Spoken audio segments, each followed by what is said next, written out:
ఎంత కష్టమో. మా వాడికైతే ఎగ్ రైస్ అంటే చాలా ఇష్టం, కానీ ఈ ఎగ్ రైస్ వల్లే కష్టాలన్నీ. హాయ్ అండి అందరికీ, welcome back to my channel. మా బాబుకైతే ఎగ్ రైస్ అంటే చాలా ఇష్టం. ఎంత ఇష్టం అంటే వారంలో 3 రోజులు లంచ్ బాక్స్లో ఎగ్ రైసే ఉంటుంది.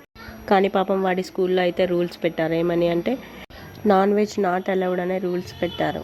అందుకే అన్నాను పాపం మా వాడికి ఎంత కష్టం వచ్చిందో అని. మా వాడికైతే ఎగ్ రైస్ అంటే చాలా ఇష్టం, కానీ స్కూల్ రూల్స్ వల్ల స్కూల్కి తీసుకెళ్ళలేకపోతున్నాను. అందుకే ఈరోజు వానికి ఇష్టమని ఎగ్ రైస్ చేశాను. మీ పిల్లల స్కూల్లో కూడా ఇలాంటి రూల్స్ ఏమైనా ఉన్నాయా? ఉంటే కామెంట్లో చెప్పండి.